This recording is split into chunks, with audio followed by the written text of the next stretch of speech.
na marafiki na wabia wa Joyce Meyer Ministries. Wakati mwingine huwa tunajipata tumezoea kufanya vitu kwa njia moja kwa muda mrefu sana. Tunajua njia moja peke yake, lakini tunapaswa kujiweka wazi kwa neno la Mungu na tuseme, Mungu, sijali nimezoea nini, wala sijali dunia hufanya vitu kwa njia gani. Nataka nijue ungefanya nini katika kila hali, na nataka neema ya kukufuata, kwa sababu nataka maisha ambayo ni wewe peke yake unaweza kunipatia.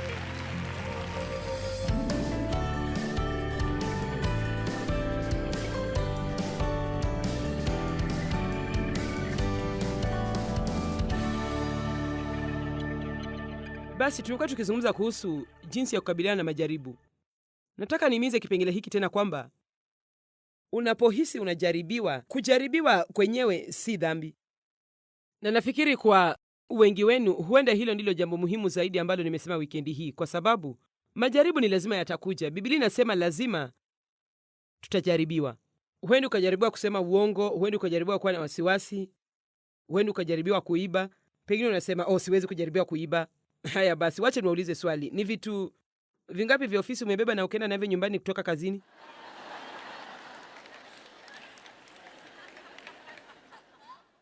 Haya, unajua. Je, wewe ufundisha shule ya Jumapili na unachukua karatasi zako zote na kwenda nazo ofisini mwako na unazitoa fotokopi kutumia mashine ya ofisi? Tuache hayo, tuendelee mbele bila kuzingatia hayo. Basi, unajua kweli ni kwamba Mungu tunenea kuhusu mambo haya, lakini huwa tunatoa vijisababu, lakini kila mtu hufanya hivyo. Hawanilipi ya kutosha hata hivyo, na unajua vijisababu vingine kama hivyo. Na basi, najua kwamba huwa tunafikiria tuwezi kusema uongo, lakini ni mara ngapi tunaambia tutafanya kitu fulani kisha hatukifanyi? Nitakupigia simu kesho, kisha hatupigi. Ndio, twende tukale chakula cha mchana wiki ijayo, nitakupigia simu. Hata wakati mwingine tukisema hivyo, hatuna kusudi lolote la kwenda kwa chakula cha mchana na mtu huyo.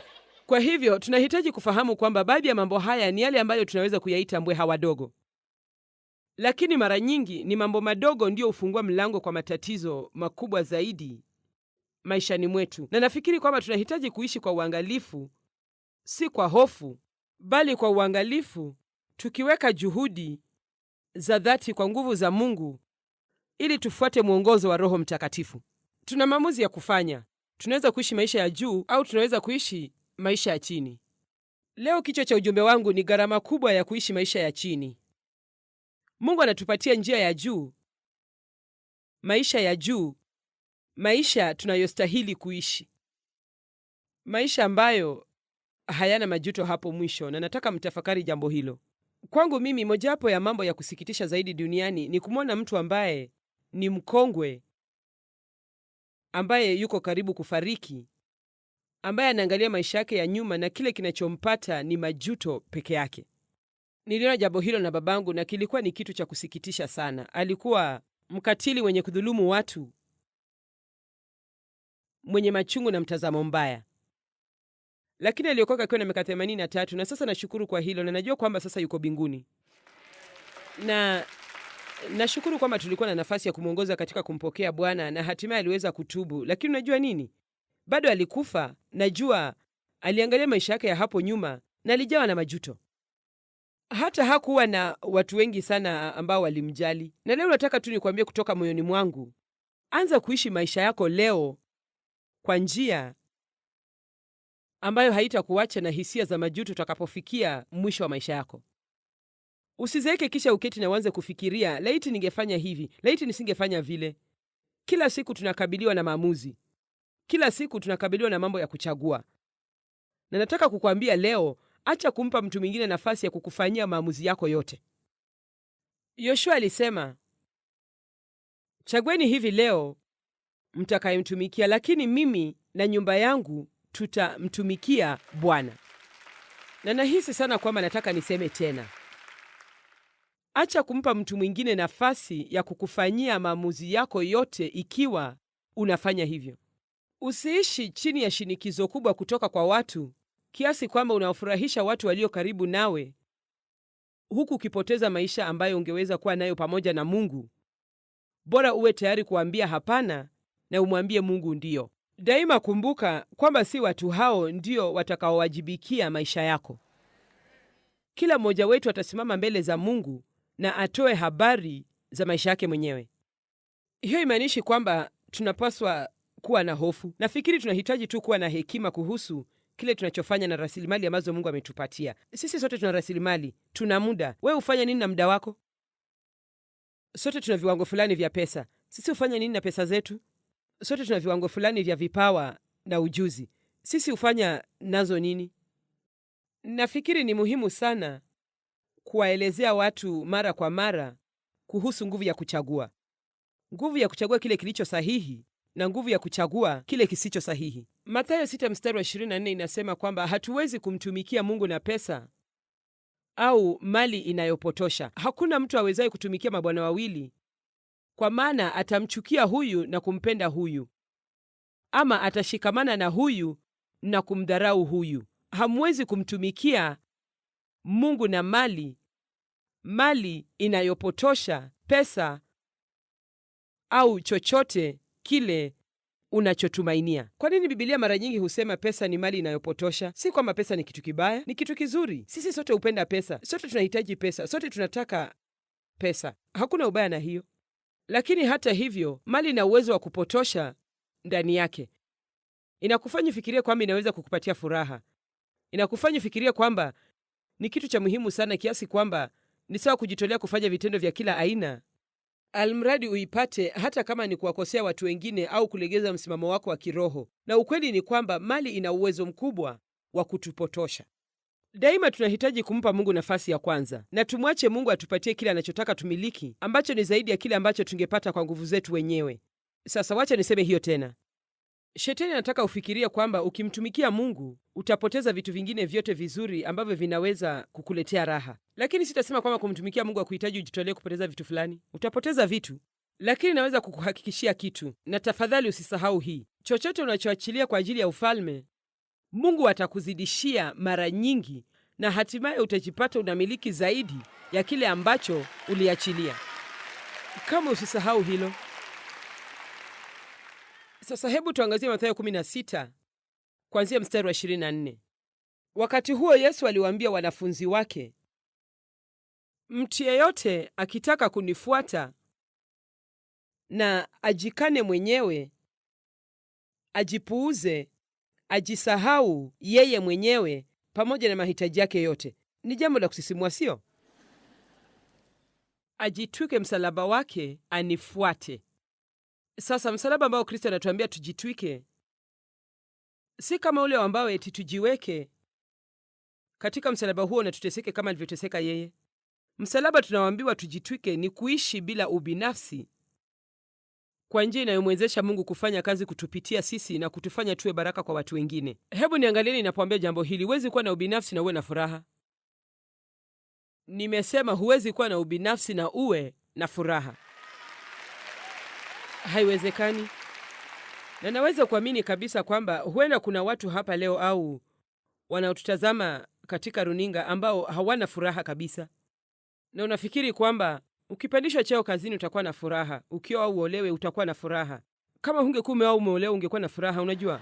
Kama ungekuwa na nyumba kubwa zaidi ungekuwa na furaha. Na naweza kukuhakikishia kwamba chanzo cha kutokuwa na furaha maishani mwako yamkini ni ubinafsi. Msije mkanipura kwa mawe.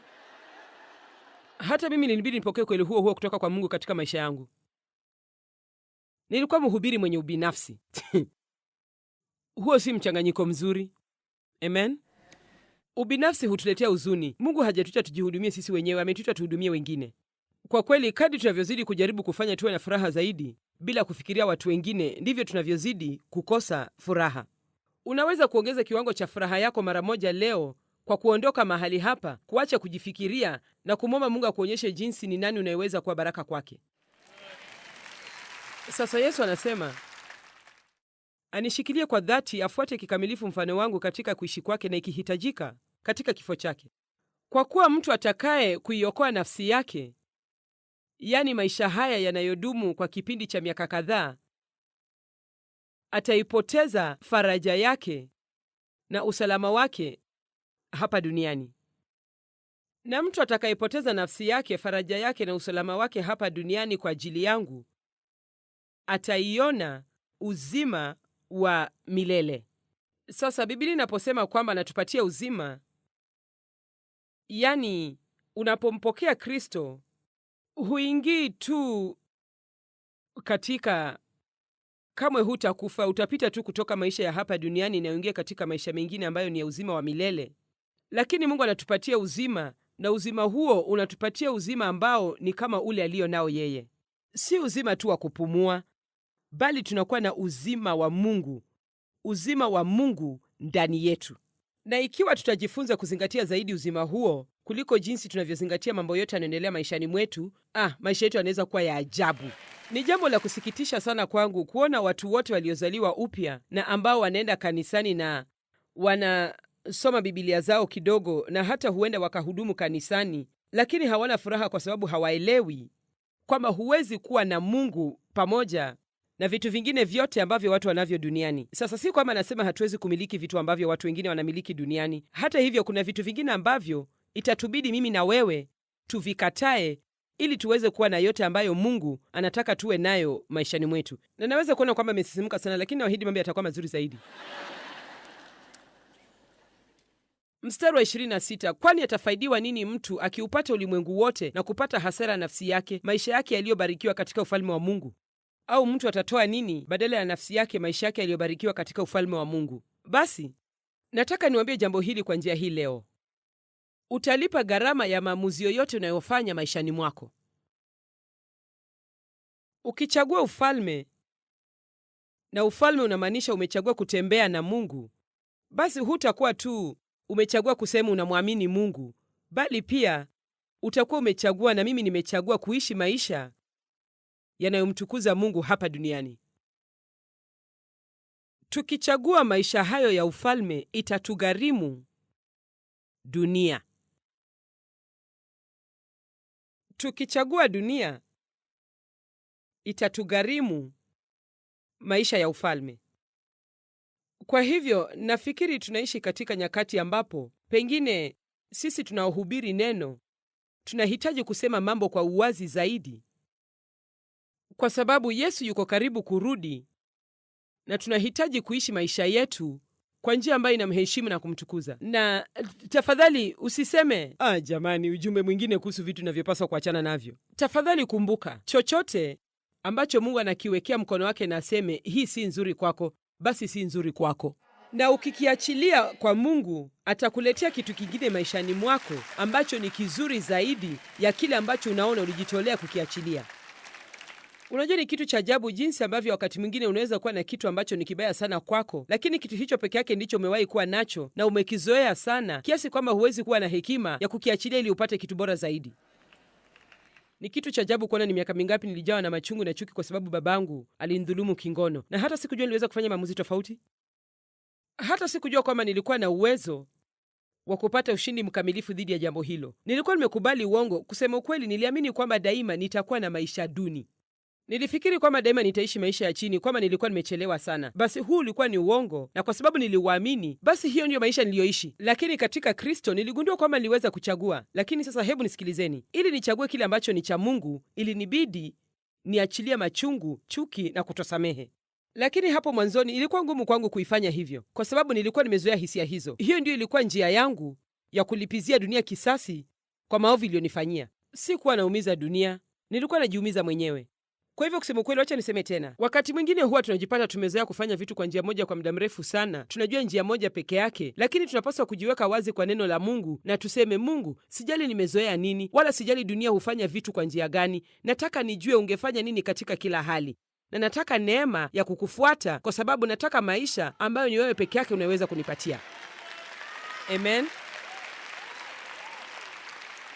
Haya, Wakorintho wa kwanza 1:19-20 natuambia jinsi ambavyo njia za dunia ni za kipumbavu na ni za kipuzi kabisa. Na ikiwa bado hujui hivyo, hebu tusome kifungu hicho ili tujikumbushe. Kwa kuwa imeandikwa, nitaiharibu hekima yao wenye hekima, na akili zao wenye akili, filosofia ya wanafilosofia, uwerevu wa wenye uwerevu, na utambuzi wa wenye uwezo wa kutambua nitazikataa. Yuwapi mwenye hekima? Yuwapi mwandishi? Yuwapi mleta hoja wa zamani hizi? Je, Mungu hakuifanya hekima ya dunia kuwa ni upumbavu? Sasa nafikiri kwamba ukiangalia dunia na ukose kuona kwamba njia za wanadamu hazifaulu, basi huoni chochote. Kuna mambo mengi ambayo ni ya ajabu, ya kipuzi usiyoweza kuamini kabisa, ambayo yanaendelea duniani, katika serikali, jamii na katika maisha ya watu leo, na Mungu tayari ametuambia kwamba mambo haya hayatafaulu, lakini bado tunajaribu kuyatekeleza kwa njia ya kimwili, njia ya mwanadamu, na mambo yanaendelea kuwa mabaya zaidi na zaidi na zaidi.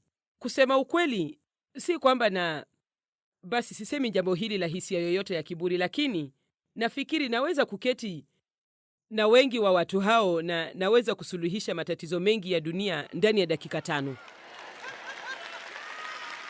Sitahitaji kamati ya wataalamu, na wewe unaweza kufanya hivyo pia, kwa sababu tuna hekima ya Mungu.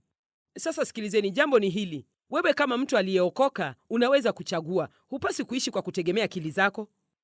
Ukiona maneno yaliyotumiwa hapa, utaona watajwa wanafilosofia, wasomi, waleta hoja na watu wenye hekima. Hawa ni watu ambao huishi kwa kutegemea akili zao kila wakati. Sijali tunafikiria nini kuhusu jambo lolote, ni kile ambacho Mungu anasema ndicho cha muhimu, kwa sababu Mungu ndiye atakayeshinda hapo mwishowe.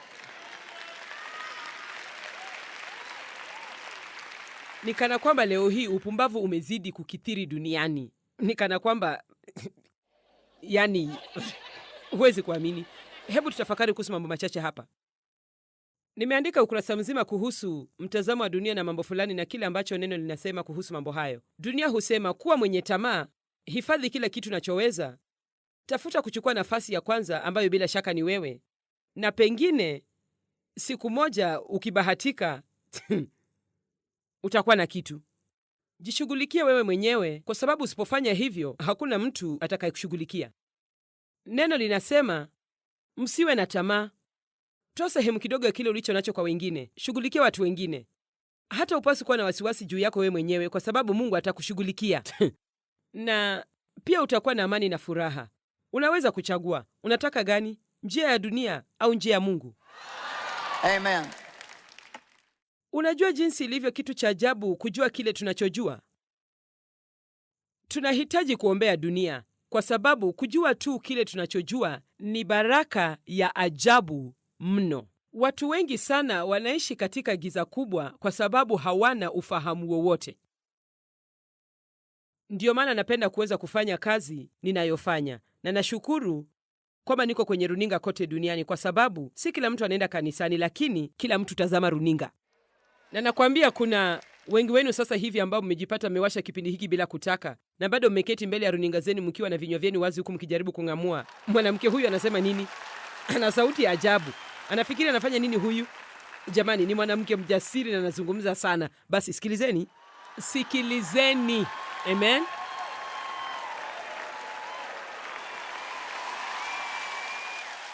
Kwa sababu unajua nini? Naishi maisha ambayo wengi wenu mngependa kuwa nayo, na si kupata maisha hayo kwa kucheza na dunia. Nilianza hivyo, lakini niligundua kwamba njia za Mungu ni bora zaidi. Tunahitaji kufanya uamuzi wa kumchagua Mungu. Dunia husema tia bidii, uchukue nafasi ya kwanza, shindana na wengine, usiache kitu chochote kikushinde. Ni sawa, legeza msimamo kidogo, hakuna ubaya utakaotokea. Ni dhahiri kwamba kila mtu anafanya hivyo. Neno linasema wa kwanza atakuwa wa mwisho. Usijaribu kujiweka mbele, bali ngoja uwekwe mbele na Mungu. Jiepushe na mashindano na kujilinganisha na wengine. Jinyenyekeze chini ya mkono wa Mungu ulio hodari, ili akuinue kwa wakati wake. Usilegeze msimamo hata kidogo. Kuwa mwaminifu kwa moyo wako, kuwa na dhamiri safi, kwa sababu ni wale mbweha wadogo ndio wanaoharibu maisha yako. Ishi maisha ya uadilifu na Mungu atakupa thawabu. Utachagua nini? Neno. Dunia husema jilinganishe na watu wengine, kisha tia bidii kuwa kama hao, na ukifanya hivyo utakubaliwa. Neno linasema kuwa jinsi ulivyo wewe ni mtu wa kipekee. Wewe ni mtu aliyeumbwa na Mungu kwa kusudi maalum. Fahamu ni nini kiko ndani yako na ukitekeleze. Watu wakikukataa usiache wakutatize. Pia Yesu alimkataa. Moja nyingine. Dunia inasema kuwa na wivu. Tamani kile ambacho watu wengine wanamiliki, ng'ang'ana ukipate. Dunia haina amani wala furaha, imejaa migogoro. Watu walio duniani wamejaa machungu, roho mbaya, kutosamehe na hata chuki. Neno linasema usiwe na wivu, usitamani vitu vya wengine. Mungu atakushughulikia. Jiepushe na migogoro kwa njia yoyote uwezayo. Utafungia baraka zako kutoka kwa Mungu usipofanya hivyo. Wasamehe adui zako, wabariki, waombee, na cha muhimu zaidi, enenda katika upendo. Sasa nimejaribu njia hizo zote mbili, na naweza kukusaidia usipoteze muda wako maishani mwako. Naweza kukuepusha na fadhaa na uchungu. Nimejaribu hayo yote kwa njia zote mbili, na naweza kuwaambia kwamba njia ya Mungu peke yake ndiyo inayofana, ndiyo njia ya pekee ambayo itakuletea maisha ambayo unataka kuishi.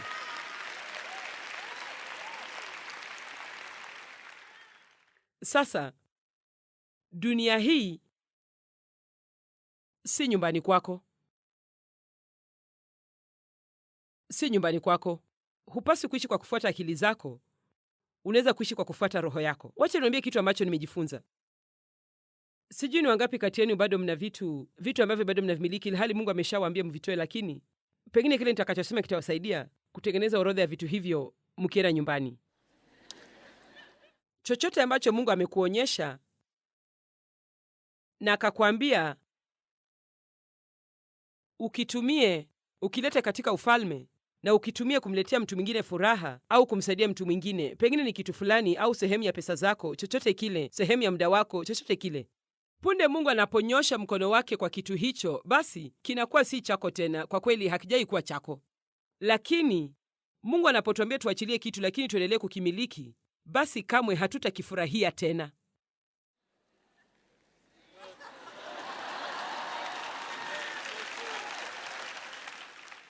Hutakifurahia kwa sababu kile unapokiangalia, kitu cha kwanza ni kwamba utahisi kuhukumika. Nakumbuka nilikuwa na bangili moja yenye mawe juu yake, ilikuwa na mawe yake yalipangwa mfano wa upinde mdogo, na ilikuwa maridadi sana kwangu. Na kuna msichana mmoja aliyesafiri na sisi kwa gari ambaye alivutiwa nayo kila wakati, na nikafikiri laiti ungewacha kuvutiwa nayo kwa sababu naipenda sana na nilifanya mambo ya kipuzi sana. Nashukuru Mungu ilikuwa ni miaka kadhaa iliyopita, lakini nilifanya mambo ya kipuzi. Nilimwambia Mungu, ni mdogo zaidi kunishinda, hii hata haitakaa vizuri kwenye mkono wake. Basi unajua, niliendesha kongamano na nikaenda nyumbani. Nilipoivaa mara nyingine alisema, "Oh, hiyo bangili ni maridadi sana." Basi tena nikahisi mpe bangili hiyo. Lakini sikuwa na mbili zingine kama hiyo na nilitaka kubakia nayo. Basi ilikuwa ni ya shaba. Basi nilisema, "Unajua nini? Nafikiri yeye huvaa dhahabu. Sidhani anapendezwa na shaba." Basi nilirudi naye nyumbani. Hatimaye nilijipata, unajua, Mungu alinisumbua sana kiasi kwamba hatimaye nilimpa bangili hiyo. Kisha nikafanya kitu ambacho sisi hufanya wakati mwingine. Nikamwambia jinsi nilivyojitolea kwa dhati kumpa bangili hiyo. Sasa natumai utafurahia kwa sababu hiyo ndio bangili yangu ninayoipenda zaidi, na unajua nitaikosa sana. Basi kila nilipomwona ameivaa nilisema kitu kama, unapendeza sana na hiyo ni maridadi sana, naikosa sana. Basi siku moja alikuja na akanirudishia bangili hiyo. Na akasema, "Unajua, nahisi sana kwamba Mungu anataka nikurudishie bangili hiyo." Basi nilifikiri, Joyce, mbona huku nyamaza tu? Amekurudishia kwa sababu ulishindwa ukinungunika kwa ajili ya bangili hiyo. Sasa bado nina bangili hiyo ndani ya drawer yangu nyumbani, na nimeiweka si kwa sababu mimi huivaa, bali inanikumbusha jinsi nilivyofanya kitu cha kipumbavu sana, kwa sababu kusema ukweli kilichonitendekea ni hiki. Na sijui jinsi nitakavyoelezea jambo hili, lakini nitawaambia tu. Baada ya hayo, kila nilipotaka kuvaa bangili hiyo niliiangalia na nikafikiri, sidhani naipenda. Mungu anaweza kuondoa furaha yetu ya kumiliki kitu fulani au hata ari ya kutaka kukitumia ikiwa hatutafanya nacho kile ambacho anataka tufanye nacho. Na kama ningempa msichana huyo kitu hicho kwa furaha, basi hata siwezi kusema kile ambacho Mungu angenifanyia, kwa sababu jambo ni hili, kamwe huwezi kutoa zaidi ya Mungu. Jamani, mpeni Mungu sifa kubwa.